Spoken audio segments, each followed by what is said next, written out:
What's up, traders and portfolio managers? John here from the Traders Journal. Thanks for checking out the video. Remember to like it at the end. We got a couple of weeks of action to catch up on. Apologies for not getting anything out sooner. So let's get right into it. And the VIX we see this week coming right back down to the lows around 15, 14.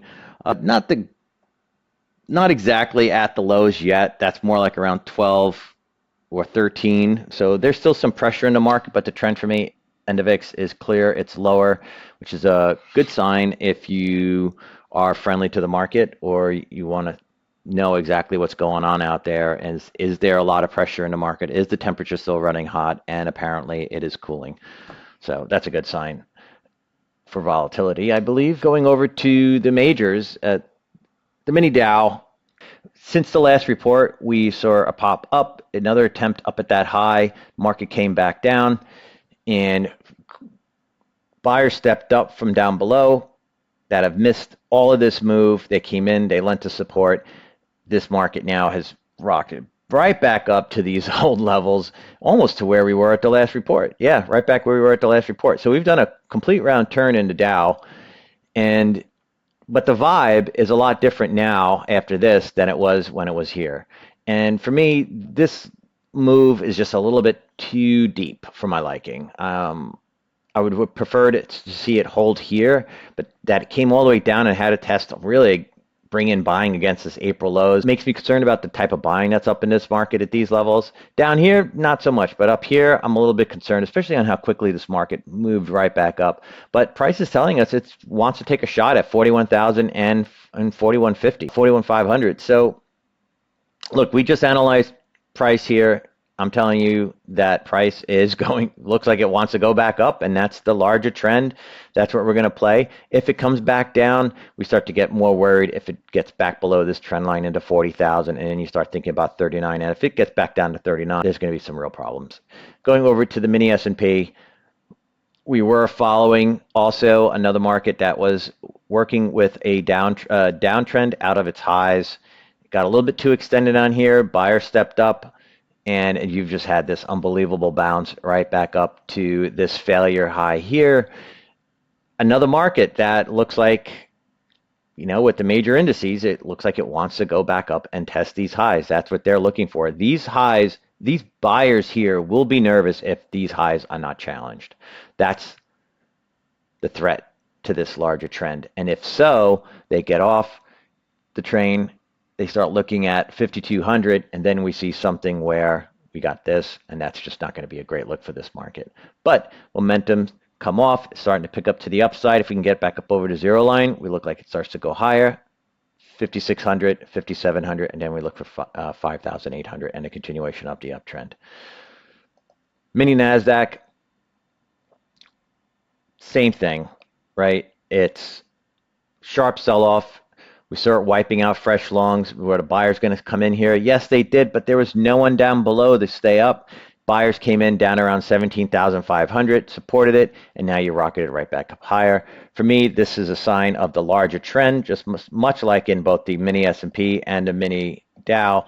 The larger trend is trying to reestablish itself and take out 20,000 and go right back up to this 21,000 high.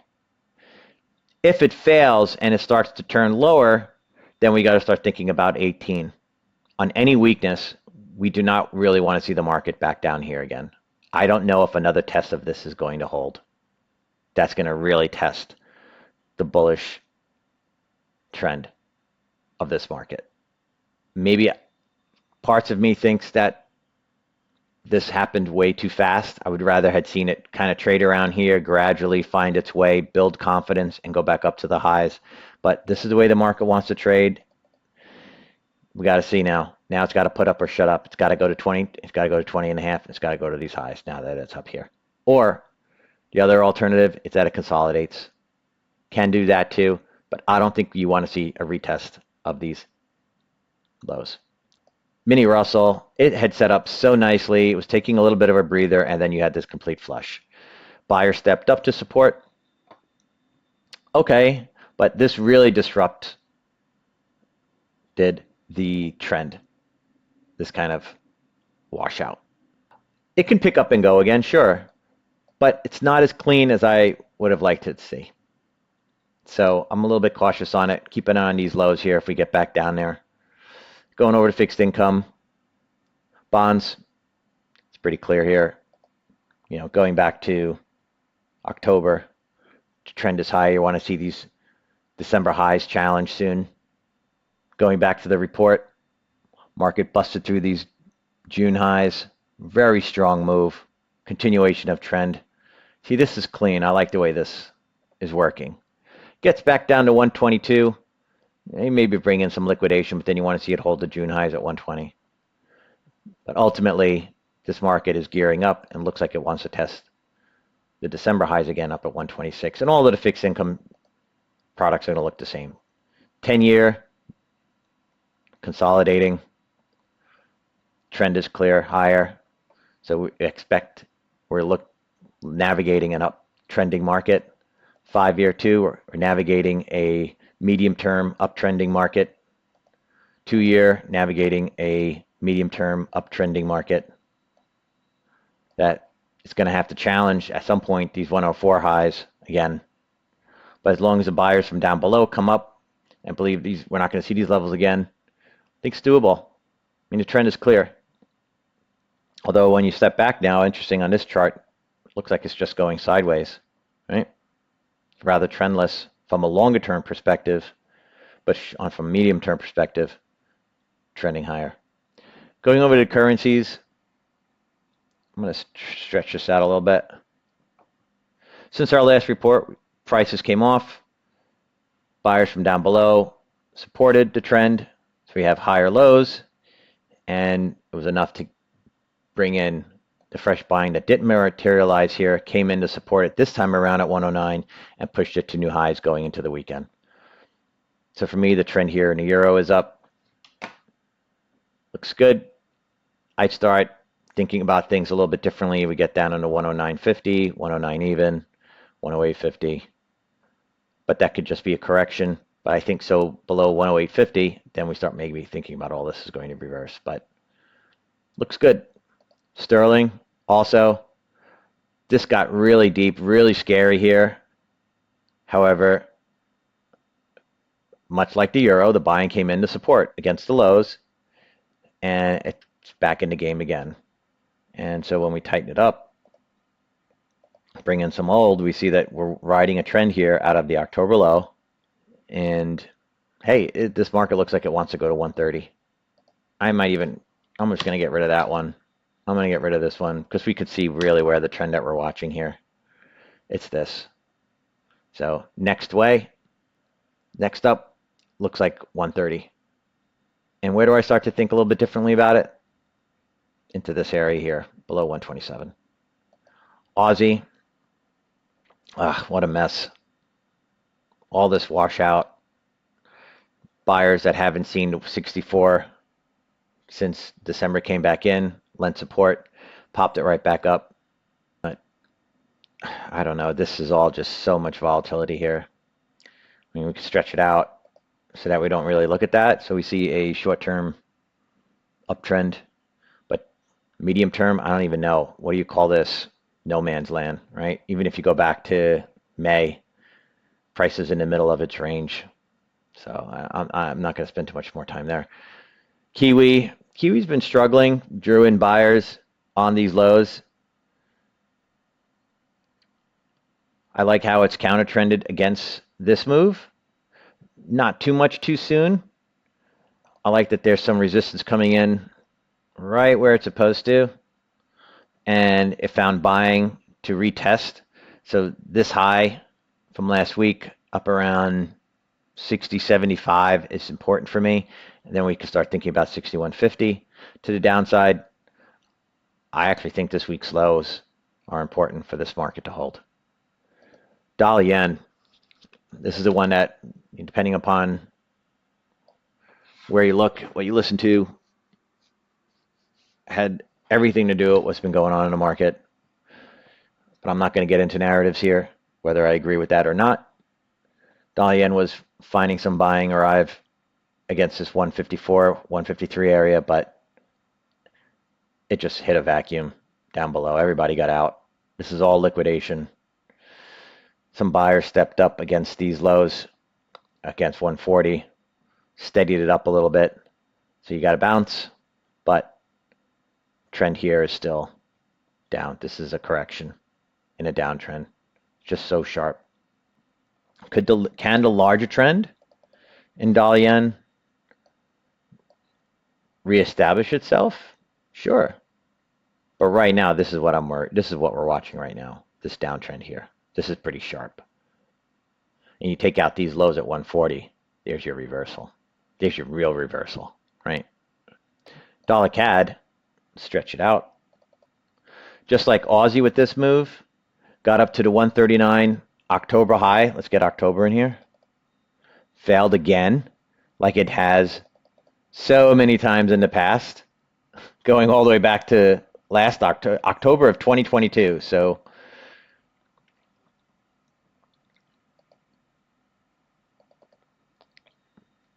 but there's an uptrend here that's still in play, though it's going to be threatened if it takes out 136.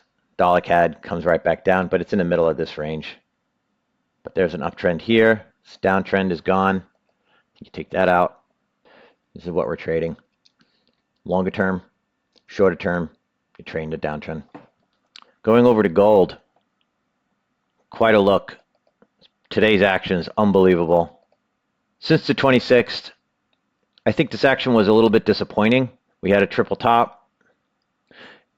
This push here, failure, wasn't not a great look. It was very disappointing to me. But the buyers from down below stepped up over 2,400 and have now set it up for another leg higher. Look at that thrust. It looks ready to go. A little bit of divergence, not the greatest thing in the world, so definitely a little bit of concern here. Going into the weekend as well, think about what might happen over the weekend. Think about why there's some concerns. I'm not going to get into narratives here because I don't cover those in this report. Just price. And price right now, setting up to go higher. If it fails here and gets back down into this congestion, I don't think we want to see it below 2450 or so. We get into here, these longs are going to start shaking, and then we got to look for these lows to hold around 2350. Silver, we're watching this medium-term downtrend. There's still the larger uptrend in play as it's found support. However, it hasn't grabbed again. Not for me, not up until it gets over 30 bucks, 30, 50, 31. Then we start thinking about something bigger happening to the upside. It's still riding this medium-term downtrend for me. Copper, boy, what a washout. We were shaky to neutral here. Came down, found some support against this $4 area, bouncing, but it's got problems. I don't even start thinking about this reversing unless it gets back up over this trend line here. So 430, 440. So we're still dealing with a bear. Is there a larger bull in here? Maybe you can make the argument that it's holding support. But for me, this is what we got to fight against. And then if it gets up to here, then we start thinking about this reversing. Crude oil, these markets are so tough right now. So the trend going back to this year, the beginning of this year, December, is higher. And then it started falling apart here, but challenging these lows, the buyers come in again and hold it against 70. So you really have a nowhere market here at 75, 76, in the middle of its trading range, going almost all the way back to last year. So it's not going anywhere, and it makes it very tough to trade and very tough to think what's next to navigate. For me, if it gets back up over 80 bucks, then it looks like this larger trend is grabbing and going to the downside below 72. We start looking at this low 70, and then we see it going down. Products are a little bit different. Heating oil, trending lower, it looked heavy. Just continued with its trend that it was on the last report. Some oversold bounces, but another test to these lows won't surprise me. Maybe we'll get some divergence, but trend is down. I don't start thinking about this looking higher until it gets up over at least this line here, maybe this line here to start off with. So I say 245, and then you got to get back up over 250, 260. RBOB, it looked pretty good. And the last couple of weeks, it just hasn't been able to do much to the upside. It's finding some buying, but you see it's starting to dry up. And now we're getting into more of a negative time for RBOB, for gasoline. So we have to think these lows are going to be threatened and maybe even be violated. And we were watching this downtrend out of the April highs. Watch if this continues down to $2. This uptrend here out of the December lows, which I would consider more of a longer term trend, can grab again if these lows hold and you take up over 230. But right now, this looks to be what's in control. Natural gas, there we go, still in a downtrend. A little bit of a pop since the last report. New low, pop, correction, just didn't get the follow through. But as you can see already at the end of the week, it's just not bringing in the interest. Downtrend doesn't really show me much, and let's get back up over to this 240, 250 area. Then I start thinking maybe there's some type of turn here, or maybe we can get something like this. If it can hang around for a while, then we get another pop. And maybe over time, September, we're looking at the fall. Then we start getting a little bit nervous about the winter, and then we maybe can see this happen. Let's see, last year, actually last year, let's look back. You actually had a pop in October as the market was kind of holding these lows. So there's an outside chance that we may see something like that happen here. But I wouldn't play for that. Trend is down. Wait for it to happen. Wait for it to show. And you're not going to get much out of it unless it can get back up over $3, $3.50. Corn, also another commodity market that looks just horrible. Some divergence here showing up. Okay, new lows, big deal bounce since the last report, but just doesn't have any juice in it. It's got to get back up over 415, 416 before you even start thinking about possibility that there's some type of low in and it's going to turn. Wheat, on the other hand, trying to hold, but still nothing to get excited about here. Some divergence, sure. Maybe the market's just not going to get short anymore and get it down to 512, but it's not showing really any uptrend. It needs to get back up over 570, and then you want to see it get up over this high of 616, then 640. Then maybe you start seeing a turn, but there's no signs of a bottom here. This is just a couple of weeks of holding. Soybeans, look at this, just terrible, horrible. There's nothing here. Bottom pickers, it's got to get, for me, $10, $10.50 before you even start thinking that there's any type of maybe reversal going on to the upside. This market's bearish. Softs, a little bit different, especially when we look at coffee. Buyers stepped up here at 220 from down below. All of these lows right here. Nice area to define our risk. And now they're looking for these highs. Kind of sort of like a gold chart. And also maybe even a little bit like a dollar CAD.